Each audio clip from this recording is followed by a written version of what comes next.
Disclaimer. हम वाक और अभिव्यक्ति की स्वतंत्रता के बारे में भारतीय संविधान के अनुच्छेद 19 से पुरजोर समर्थन करते हैं। उदाहरणों, छवियों और संदर्भों सहित यह वीडियो केवल मनोरंजन, सूचना और शैक्षिक उद्देश्यों के लिए प्रदान किया गया है और चैनल किसी भी अवैध गतिविधियों को बढ़ावा या प्रोत्साहित नहीं करता है। हमारा मकसद केवल समाज जागरूक करना है।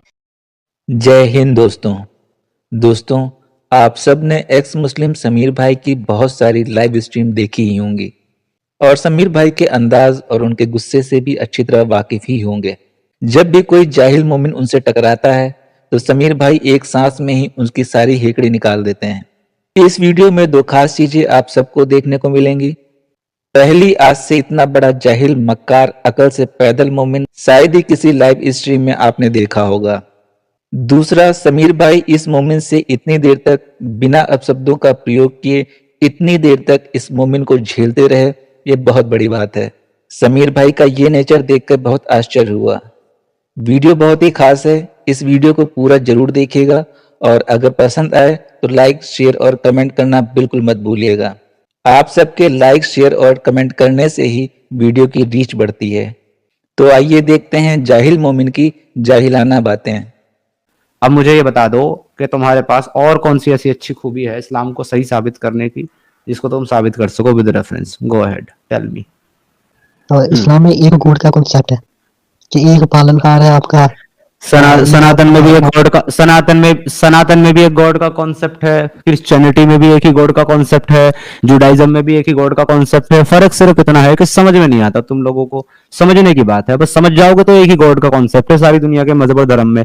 लेकिन मैं तुमको साबित कर सकता हूं कि इस्लाम में एक गॉड नहीं है, क्योंकि अल्लाह खुद बार बार कहता है कि वो फतबारकल्लाहु अहसानुल खालिकीन, सारी तारीफें, सारी बरकतें अल्लाह के लिए है जो सारे खालिकों में सबसे बेहतर खालिक है। तो अल्लाह खुद कह रहा है कि सारे खालिक, तो अगर अल्लाह के अलावा कोई खालिक नहीं है, अल्लाह अकेला खालिक है, तो वो सारे खालिक क्यों कह रहा है? फिर एक जगह कह रहा है कि मैं और तुम बाल को पूजते हो और मुझे छोड़ देते हो, मैं बाल से मैं सारे खालिकों में सबसे बेहतरीन खालिक हूँ। बाल से अपना कंपेयर कर रहा है आपका खुदा। तो आपके इस्लाम में एक खुदा का कॉन्सेप्ट नहीं है, क्योंकि आपके खुदा में कुल हु अल्लाहु अहद आया है, वाहिद नहीं। और अहद का मतलब आता है कोई एक नहीं होता। आहद का मतलब, वाहिद का मतलब एक होता है, आहद का मतलब होता है कोई एक। तो आपके इस्लाम में एक खुदा का कॉन्सेप्ट नहीं है, बाकी सारे और धर्मों में और मजहबों में एक ही खुदा का कॉन्सेप्ट है। ये भी खत्म हो गया। चौथा अब मैं बोलूं, मुझे बोलने की इजाजत है? बिल्कुल बोलें सर, गो अहेड।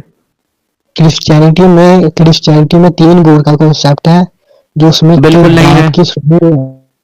सुने बिल्कुल नहीं है। अरे भाई, 3 गॉड नहीं है। वो मैं खैर क्रिश्चियनिटी को डिफेंड करने नहीं बैठा यहाँ पर, क्योंकि मैं क्रिश्चियन नहीं हूँ। मैं आपसे इतना बता रहा हूँ कि मैंने ये क्लेम किया है कि सारे मजहबों में एक ही गॉड का कॉन्सेप्ट है, बस आपको समझ में नहीं आता। तो इसलिए तुमने क्रिश्चियनिटी पे बात की है तो उसका जवाब दे देता हूँ। सूरज देखा है कभी? सूरज आपने, हाँ देखा ही होगा, जाहिर सी बात है। सूरज देखते हो ना? जी मैं देखता हूं। सूरज देखते हो ना? एक तो सूरज है, एक सूरज की रोशनी है। सुन लीजिए, एक तो सूरज है, एक सूरज की रोशनी है, एक सूरज की गर्मी है। ये तीनों एक हैं कि 3 है? वो तो जाहिर बात है 3 है, एक ही है ना। एक ही है ना। वैसे ही क्रिश्चियनिटी में है, एक तो फादर है, एक सन है, एक होली स्पिरिट है। तो वो तीनों एक ही है मेरे भाई। ये उस तरीके से है, लेकिन वो मैं समझा नहीं सकता आपको, क्योंकि मैं क्रिश्चियन नहीं हूं और मैं उस पर बिलीव भी नहीं करता। बाकी आपकी गलत फहमी की बात है, बस आपके समझने का फर्क है मेरे दोस्त। 3 नहीं है, वहां भी एक ही है। अब आप जो है मुझे चौथी खूबी बताएं। आप अपने इस्लाम में एक खुदा का कॉन्सेप्ट साबित करें कि जी मेरे इस्लाम में एक खुदा है, साबित करें मुझे। मैं आपके साथ इस पे डिबेट करने के लिए तैयार हूं कि आपके इस्लाम में एक खुदा है कि अनेक खुदा है। गो अहेड, बताएं। अच्छा, मैं अपनी चौथी वो अच्छाई बता दूं? क्यों, तीसरी फेल हो गई? नहीं, अच्छा मैं अपनी तीसरी बता देता हूँ। तीसरी आपने बता दी है भाई कि एक खुदा का कॉन्सेप्ट है इस्लाम में। मैं उसका आपसे वो मांग रहा हूं हवाला, कि आप मुझे इसका हवाला दे दें कि इस्लाम में एक खुदा है, क्योंकि मुझे नहीं लगता कि इस्लाम में एक खुदा है, क्योंकि मल्टीपल आयत में अल्लाह मल्टीपल खुदाओं की बात कर रहा है। सूरह अंबिया की आयत नंबर 17 देख लें, उसमें भी अल्लाह मल्टीपल खुदाओं की बात कर रहा है आप ही की कुरान के अंदर। ये लो, ये देखो, इसमें लफ्ज जो आया है 17 में, वो आया है अगर हम यूं ही खेल तमाशे का इरादा करते तो इसे अपने पास से ही बना लेते, अगर हम करने वाले ही होते। यहां पर अल्लाह हम कह रहा है, मैं नहीं कह रहा है।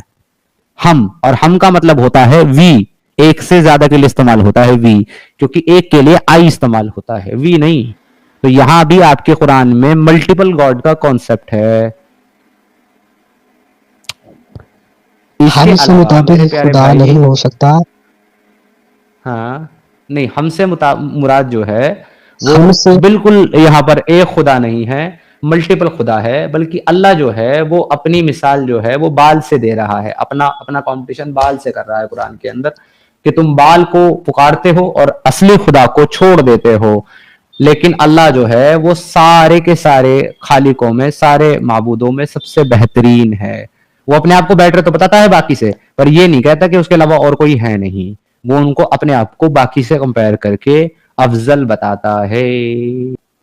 हाँ हमसे बिल्कुल मुराद ये है प्रोफेसर। कि जिस तरह आपकी टीम है, जिस तरह ये भाई बैठा हुआ है सद्दाम टीम बैठा है, इस तरह अल्लाह ताला ने एक टीम हाँ बनाई हुई है जिसमें फरिश्ते शामिल है, ओके तो अल्लाह ओके। तो मुझे मुझे तो वो फरिश्ते फरिश्ते की, भी शामिल थे। अगर फरिश्ते जो शामिल हैं उसमें, वो खलकियत, वो खालिक हैं क्या फरिश्ते? क्योंकि टीम मेंबर जो बैठा है ना मेरे साथ, वो एक्स मुस्लिम नहीं है। मेरे साथ टीम मेंबर तो है, पैनलिस्ट तो है, लेकिन एक्स मुस्लिम नहीं है। अब आप मुझे बता दें कि क्या आपके फरिश्ते आपके अल्लाह की तरह खालिक हैं? और अगर खालिक हैं तो आपके फरिश्तों ने क्या खल्क किया है, क्या बनाया है? ताकि, क्योंकि अल्लाह उस आयत के अंदर बनाने की बात कर रहा है कि अगर हम चाहते खेल तमाशा बनाना तो अपने पास से बना लेते। तो बनाता वो है जो खालिक हो। तो क्या फरिश्ते खालिक हैं? समीर भाई के इस सवाल का जवाब तो इसके अब्बा भी नहीं दे पाएंगे। हाँ भाई मेरे, अल्लाह तो एक साबित नहीं हो रहा है। यहां पर आपके सामने मैंने एक और आयत रखी है, ये आयत भी आप देख लें। इसमें 25 की 43 में आपका अल्लाह नफ्स और ख्वाहिशात को भी खालिक बता रहा है। क्या आपने इसे भी देखा है जो अपनी ख्वाहिश नफ्स को अपना माबूद, इलाह इलाह इलाह बना बैठा है, माबूद बना बैठा है? क्या आप इसके जिम्मेदार हो सकते हैं? इसके अलावा मेरे भाई, अगर आप 45 की 23 पे जाएंगे, वहां भी सेम चीज आपको मिलेगी, ख्वाहिश और नफसानियात को अपना माबूद बना लिया है।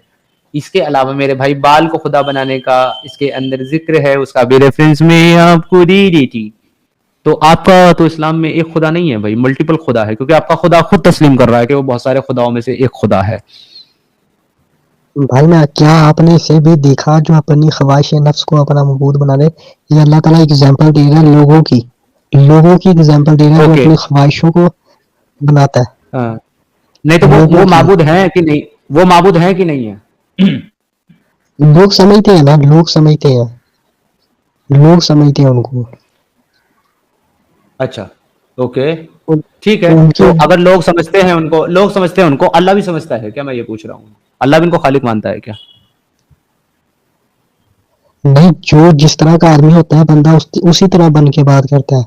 अब लोग जिस तरह के हैं नहीं अल्लाह ताला नहीं, ने उस तरीके से नहीं उनको नहीं, बनाया है। अगर मैं मोमिनों से बात करता हूँ तो मोमिन बन के बात नहीं करता, एक मुस्लिम बन के बात करता हूँ। ये लें, चलें वो भी छोड़ दें, अब उन ख्वाहिश नफसानियात को भी छोड़ दें, वो एक इंडिविजुअल की आप बात अगर कर कोई लेंगे। इसमें क्या कहेंगे? एक मिनट, इसमें क्या कहेंगे? अतदऊन बालन व तज़रून अहसनुल खालिकीन, खालिकीन क्रिएटर्स, क्या तुम बाल नामी बुत को पुकारते हो और सबसे बेहतर खालिक को छोड़ देते हो? अगर अल्लाह के सिवा कोई और खालिक नहीं है तो अल्लाह सबसे बेहतर कैसे हुआ? उससे कमतर खालिक कौन है भाई? एग्जांपल ओके, एग्जांपल है तो फिर भाई, एग्जाम्पल, एग्जांपल दिया। तो फिर इस हिसाब से ना भाई, फिर पूरी कुरान ही एग्जाम्पल है। पूरी कुरान में ही फिर एग्जाम्पल मान लो आप, पूरी कुरान को।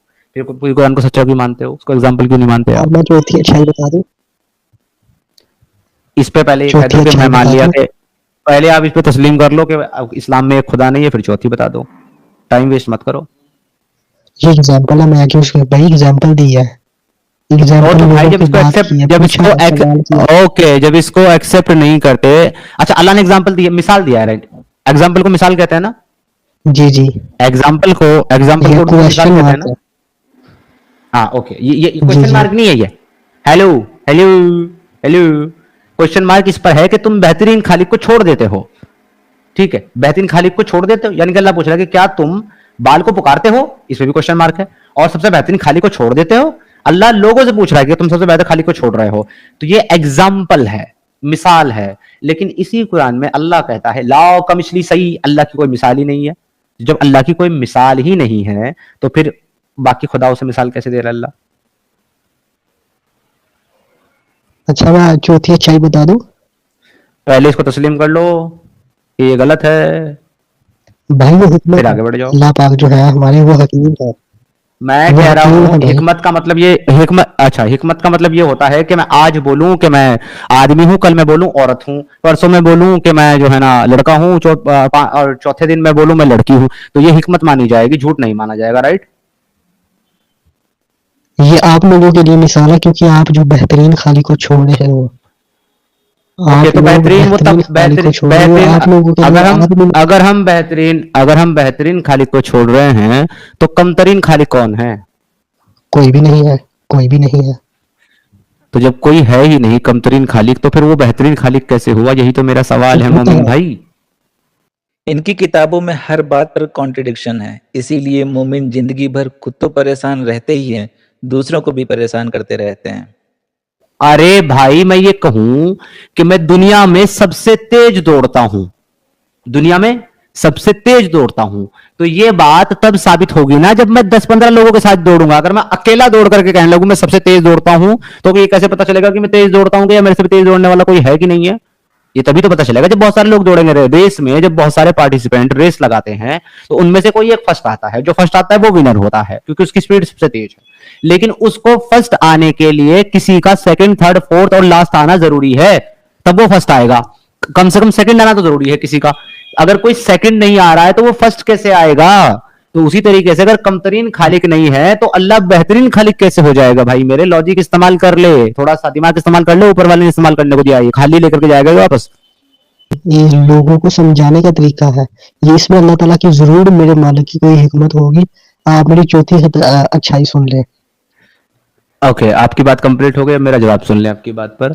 मुझे अपने खालिक की वो हिकमत बता दो क्या है जिसमें उसने अपनी ही आयत को झुटला दिया, क्योंकि उसने पहले आयत दी ला कमिसली सही, अल्लाह की कोई मिसाल नहीं है, और फिर बाल से, नफ्स से और बाकी खालिकों से सबसे अपना कंपेयर करके अपनी ही आयत को झुटला दिया कि अल्लाह की कोई मिसाल नहीं है। क्योंकि जब अल्लाह खुद कंपेयर कर रहा तो अल्लाह की मिसाल तो हो गई, बाल मिसाल हो गई, नफ्स मिसाल हो गई, ख्वाहिशात मिसाल हो गई।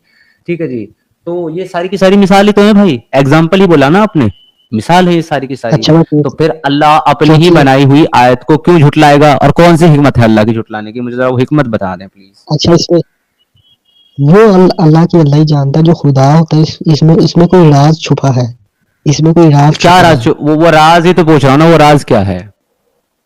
वो आपको मैं फिर What is the next secret? Stream में बताऊंगा। वो मैं नेक्स्ट लाजमी स्ट्रीम आपने में बताऊंगा आपको। लाजमी आपने बताना है, नहीं तो अगली स्ट्रीम में जो है ना अगले टॉपिक पे बात नहीं होगी। और मैं जानता हूँ आपको, आपकी आवाज पहचानता हूँ, तो दो नंबर ही नहीं करना, ठीक है? अगली स्ट्रीम में आप मुझे बताओगे क्या राज है, ठीक है? पक्की बात हो गई? ठीक है जी जी मैं पक्की बात है। अब मैं चले सबसे अहम अब चौथी मुद्दा रख दें। बात करता हूँ।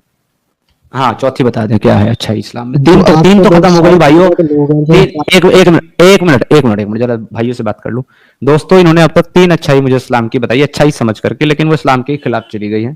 अब भाई साहब चौथी देने वाले। वो मैं सारी दुनिया नारा लगाती है कि बच्चे दो ही अच्छे, बच्चे दो ही अच्छे, और कॉन्डम में अपने बच्चे जाया करते हैं, उनका अबॉर्शन करवाते हैं। ये बहुत जुल्म है, अबॉर्शन करवाते ओके हैं। जी।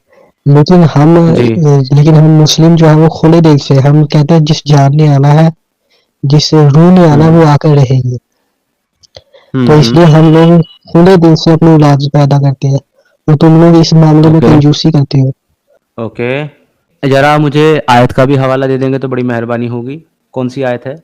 वो मैं भूल गया। मैं आपको अपने हाँ अरे मैं काहे के लिए बैठा हूँ? टीम मेंबर जरा ढूंढना, ये वाली आयत आपको मिलती है तो तब तक मैं भाई से इस पे बात कर लूं। तो भाई अल्लाह ने आपको इसमें, आप ये कह रहे हो कि एबॉर्शन करना गलत है, कॉन्डम में बच्चे जाया करना गलत है, कॉन्डम इस्तेमाल करना गलत है, क्योंकि इससे बच्चे की मौत हो जाती है, जान चली जाती है।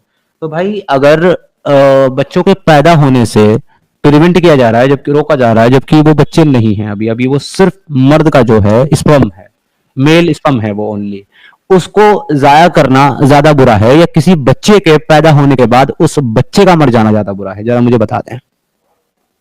नहीं, लेकिन हम लोग तो हमारे यहाँ इस्लाम में वो तो हराम है ना। उसी पे हाँ उसी पे नहीं, काउंटर है ना, मेरा मेरा उसी पे काउंटर, नबी मेरा उसी पे बताना है। आपसे सवाल ये है, आपके एक इस्लाम में हदीस शरीफ है, हराम है मुझे। अरे भाई, जब मैंने मान लिया है तो तुम अभी आगे मत जाओ ना हदीस शरीफ पे। जब मैंने मान लिया है कि आपके इस्लाम में ये सब जो है चीजें इस्तेमाल करना, पिल्स इस्तेमाल करना, कॉन्डम इस्तेमाल करना जिससे बच्चे पैदा ना हो, या फिर नसबंदी कराना, ये सब हराम है। क्योंकि आपका तो मुद्दा ही यही है कि ज्यादा से ज्यादा जनसंख्या विस्फोट करो, अपनी तादाद बढ़ाओ और गजवा हिंद कर दो। तो अभी मैं आपसे पूछना चाह रहा हूं कि जब तक मर्द का स्पर्म औरत के रहम में नहीं गया और उससे बच्चा बनने का जो प्रोसेस है वो शुरू नहीं हुआ है, अभी वो बच्चा बनना शुरू नहीं हुआ, that is only sperm now, उसको बाहर जाया करना ज्यादा बुरा है आपके लॉजिक के हिसाब से, या किसी बच्चे के पैदा हो जाने के बाद उसका मर जाना ज्यादा बुरा है? कौन सा ज्यादा बुरा है? भाई मैंने लॉजिक पे बात ही नहीं की, हम लॉजिक को मानते ही नहीं है। इन लोगों की बातें सुन सुनकर मेरे सर में रोज दर्द होता है। निश्चित ही आज आप लोगों का भी भेजा फ्राई हो गया होगा।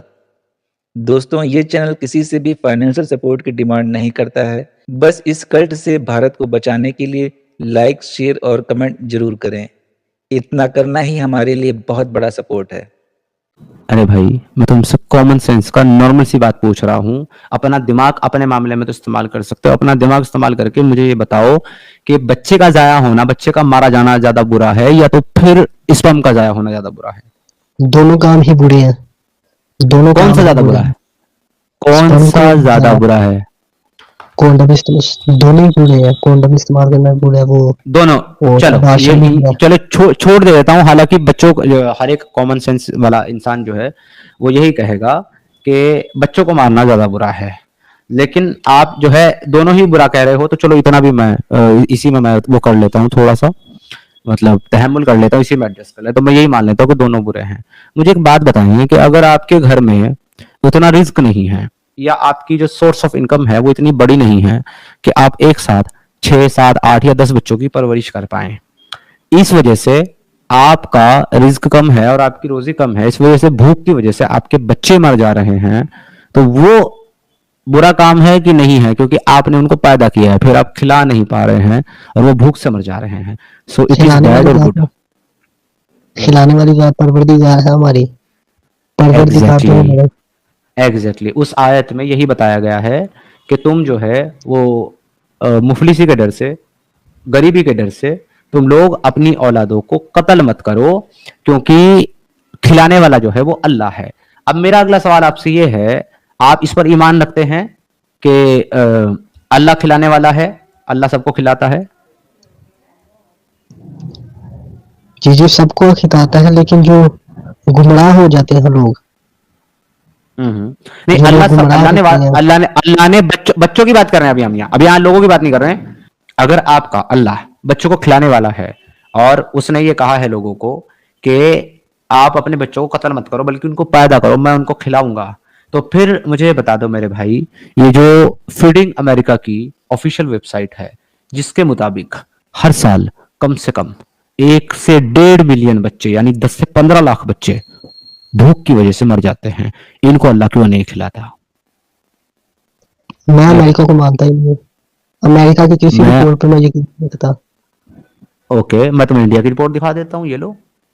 क्यों क्यों परेशान हो रहा है? क्यों परेशान हो रहा है भाई? चाइल्ड हंगर इन इंडिया, ये लो। इंडिया को तो मानते हो ना? जी जी, ये लो, इंडिया का देख लो, आ गया। टेलीग्राफ इंडिया का है, the telegraph online. India's zero food children seem 6.7 million kids have nothing to eat for entire day. 6.7 6.7 million, यानी कि तकरीबन 67 लाख बच्चे भूख की वजह से बेजार होते हैं रोजाना इंडिया में। आपका अल्लाह इन 67 लाख बच्चों को क्यों नहीं खिलाता जब वो खिलाने वाला है? क्योंकि वो उनकी इबादत नहीं ना करते, वो बुतों की पूजा अबे करते हैं ये उनके। बच्चे, अबे भाई ये बच्चे हैं, इन पर नमाज फर्ज नहीं है, अभी इबादत फर्ज नहीं है। नमाज पढ़ना 11 साल की उम्र में फर्ज होता है भाई मेरे। ये 3-3, 4-4, 5-5 साल के बच्चे हैं, ये कहां से इबादत करेंगे? कितनी बेवकूफी वाली बात कर रहा हूं। ये क्या लिखा है यहाँ पे? स्मॉल चिल्ड्रन, स्मॉल का मतलब क्या होता है? छोटे बच्चे। Small children of fluid affected areas waiting for food supply by the government at 8 Bhagwanpur, ठीक है। ये छोटे छोटे मासूम बच्चे हैं, इनके ऊपर तो इबादत अभी फर्ज भी नहीं हुई है, तो करेंगे किसे जब अभी तक इबादत इनके ऊपर फर्ज ही नहीं हुई है। तो आपका अल्लाह बच्चों के ताल्लुक से बात कर रहा है, बच्चे तो उस चीज में आते ही नहीं है ना मेरे प्यारे भाई। तो फिर इनको आपका अल्लाह क्यों नहीं खिला रहा है, जब अल्लाह खिलाने वाला और बच्चे पैदा करने के लिए हुक्म दे रहा है कि तुम दनादन बच्चे पैदा करो, खिलाऊंगा मैं, तो इनको अल्लाह क्यों नहीं खिला रहा? तो वो जन्नत में जो अच्छे खाने खाएंगे वो भी तो बताए ना, जन्नत के अंदर जाके वो अच्छे खाने खाएंगे। अच्छा, तो जन्नत में अच्छा खाना खाने के लिए इनको तो मरना पड़ेगा, तो आपका हिसाब से तो फिर इन सबको जो है भूख से ही मर जाना चाहिए ताकि जन्नत में अच्छा खाना खाएं। वो शहीद कैसे रहेंगे, वो मरेंगे वो शहीद तो कैसे अल्लाह का रहेंगे? वादा, अरे तो अल्लाह के वादे का क्या हुआ जो उसने कहा था कि बच्चों को पैदा करो मैं खिलाऊंगा, मैं तो उस पर बात कर रहा हूं। अब वो मर जाएंगे, जन्नत में क्या खाएंगे, क्या कहलाएंगे, वो मेरा सवाल नहीं है। मेरा सवाल ये है अल्लाह ने जो वादा किया था वो वादा कहां गया कि मैं खिलाऊंगा तुम बच्चे पैदा करो? तो ये भी तो शर्त रखी है ना, आप लोग बच्चे ज्यादा पैदा करो, तो हिंदू लोग नहीं करते। हिंदू अबे लोग क्यों नहीं भाई करते? मेरे वही तो पूछ रहा हूं, जहां बच्चे ज्यादा पैदा करने के लिए कहा है वहां ये कहा है कि बच्चों को मत मारो, ज्यादा पैदा करो, खिलाऊंगा मैं हूं पालने वाला, खालिक तुम नहीं हो। तो अल्लाह क्यों नहीं खिला रहा है इनको? मैं वही तो पूछ रहा हूं आपसे, जब अल्लाह पालने वाला, अल्लाह खालिक है, खिलाने वाला है, तो फिर अल्लाह इन बच्चों को क्यों नहीं खिला रहा है? ये 67 लाख बच्चों को इंडिया में, ये सिर्फ इंडिया का आंकड़ा है। अगर पूरी दुनिया का आप आंकड़ा ले लोगे मेरे प्यारे भाई, तो पूरी दुनिया का जो आंकड़ा है ना वो चला जाएगा कोई जाकर के कोई 40-50 करोड़ के आसपास। पूरी दुनिया में 40-50 करोड़ बच्चे जो हैं वो हंगर से यानी कि भूख से परेशान हैं। आपका अल्लाह सो रहा है क्या? क्यों नहीं खिला रहा? जब वादा किया उसने क्यों नहीं खिला रहा? भाई बताओ, जवाब दो। तो भाई वो शहीद जन्नत में जो अच्छे खाने मिलते हैं वो दुनिया में नहीं मिल सकते। अबे मैं ये नहीं पूछ रहा हूं उसको क्या मिलेगा, मैं ये पूछ रहा हूं अल्लाह के वादे का क्या हुआ। समझ में नहीं आ रही है मेरा सवाल? अल्लाह ने वादा किया कि मैं खिलाऊंगा, तुम बच्चे पैदा करो, हमने बच्चे पैदा कर लिए, अब वो भूख से मर रहे हैं, उनको अल्लाह खिला नहीं रहा, तो अल्लाह का वादा पूरा तो नहीं ना हुआ ना। तो अल्लाह अपना वादा पूरा क्यों नहीं कर रहा है जब अल्लाह का वादा सच्चा है? अल्लाह खुद कुरान में कहता है कि अल्लाह का वादा जो है वो सच्चा है, बरहक है। अल्लाह का वादे में कोई शक नहीं है, अल्लाह का वादा पूरा होकर के ही रहता है। आयत भी दे देता हूं कुरान की तुमको, कौन से वो कह रहा है कि अल्लाह का वादा सच्चा है, ठीक है। लेकिन मेरे भाई अल्लाह का वो सच्चा वादा किधर गया जब भूख से बच्चे मर रहे हैं और उसने वादा किया खिलाने का, तो क्यों नहीं खिला रहा? तो हमारे तो नहीं मिल रहे, हमारे आप हम आके देखना, मेरा बेटा मोटा ताजा है अल्हम्दुलिल्लाह। इस जाहिल को पकड़ लिया मैंने, जा चला जा यार, क्यों गाली सुन करके जाएगा मुझसे। तो देखा दोस्तों, यही है असली इस्लाम। आपने अभी तक हमारे चैनल को सब्सक्राइब नहीं किया है तो प्लीज़ कर लें, साथ में बेल बटन भी दबा दें जिससे हमारी आने वाली वीडियो लगातार आप तक पहुंचती रहे। हम आगे भी इसी तरह इस्लाम को एक्सपोज करते रहेंगे। वीडियो अच्छा लगा हो तो लाइक, शेयर और कमेंट जरूर करें। इस्लामिक कल्ट से बचें, अपना ख्याल रखें। जय हिंद, वंदे मातरम।